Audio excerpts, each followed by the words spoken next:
from my desktop and I don't have a great quality on my webcam, so just wanted to apologize in advance for that. But today I'll be talking about vertical planning.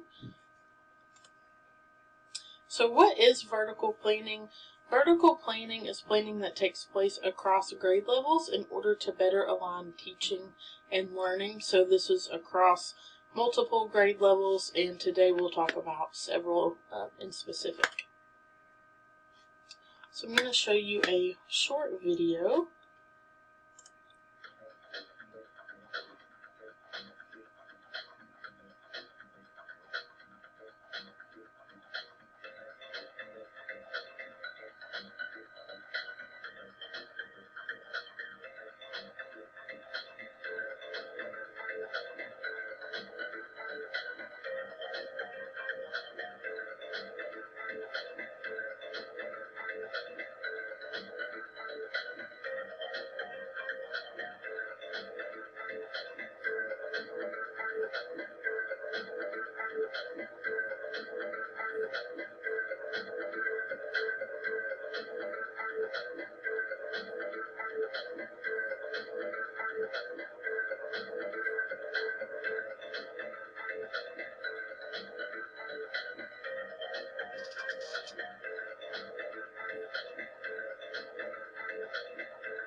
So in the video, they mentioned vertical alignment and coherent curriculum, and a lot of times with vertical planning, you'll hear the term vertical alignment. It's essentially the same thing. You're just aligning lessons and skills and structure across curriculum through multiple grade levels. So we have to ask the question, why is it important that we vertically plan? Vertical planning allows for consistency across grade levels as well as cohesiveness between teachers.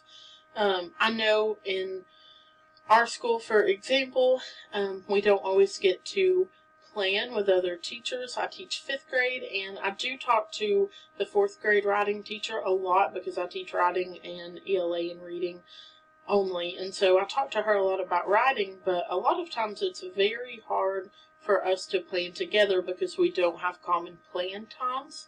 So that's the hard part about vertical planning. But when you can do it, it's important and it's consistent across grade levels. It allows for alignment of curriculum and skills, so you're making sure that you're in alignment with the standards and the specific content that you're supposed to be teaching and how it connects together from the last grade and the next grade. It sets the stage for the whole school, so if you're totally unaligned in each grade level, then you won't be as successful as when you are aligned with the curriculum and through the process of vertical planning. It allows for creativity in the planning process. Like I mentioned, you get together with other grade levels, and this allows you to come up with different lessons and activities and things you can do even together or separately that align together to create this successful planning process. Obviously, it has its downfalls, and it can be tricky at times to get together and plan like this, but when you can, it's very successful and very beneficial for teachers and students.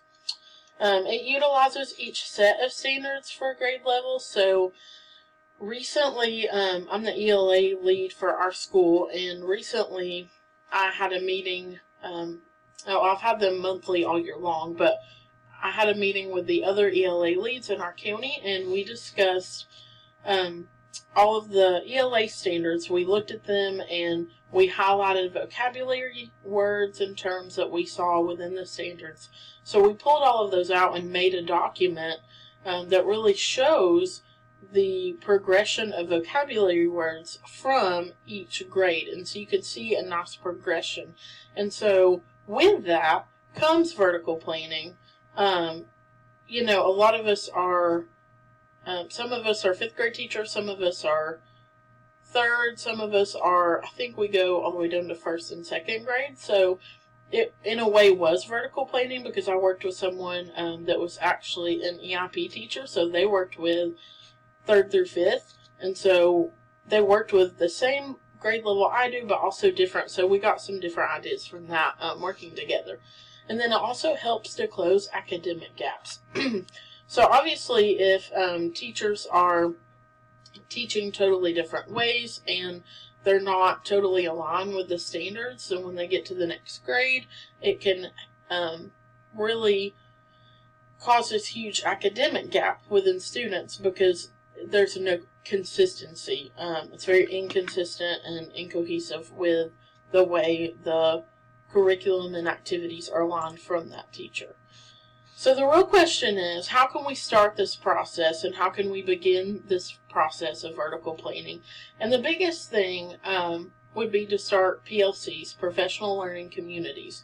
So this is where a group of teachers from different grade levels or the same grade level get together, and they're usually made of teachers who teach the same subject or content. I have been in PLCs before with my grade, but I have also been in PLCs with other grade levels, and I think this is where vertical planning can become successful.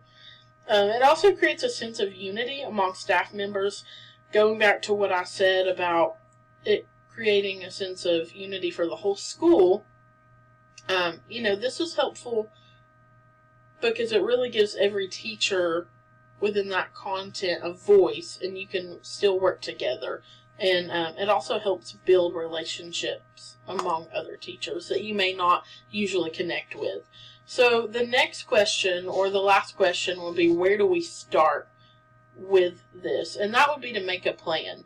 Make a plan of forming PLCs, or make a plan of just what you're going to do to start this process of vertical planning between you and others. And this might be something that the instructional coach facilitates, or it might be something that just teacher leaders facilitate and come together to do.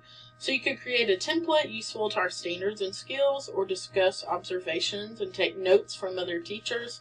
And you could do all of these things just in this order to create a process. So here are some ideas that I found for this process, this vertical planning process. And as you can see, on one, it's vertical planning forums, and one is vertical alignment. So there again, they're just synonyms. But you can see on the first one, they have checklists and bullet points, but they also have a blank slate that you can start with. So, you know, let's look at this standard and look at it. What are we expected, or what are the students expected to know? What are we expected to teach for second? And then the same thing for third. And how can we look at those and align them? And are we doing the same things currently, or do we need to change things and rearrange for it to be more cohesive? And then same thing over here with the vertical alignment document. You have 5th, 6th, and 7th. So on this one you have 3 grades. And then at the bottom you have the vocabulary, which I loved because I could relate that to what we're doing as ELA leads right now. But overall, I think this is a super helpful tool for schools to use and for students, because that's our end goal, is to help students grow in these subject areas, and this is definitely a place to start. Thank you.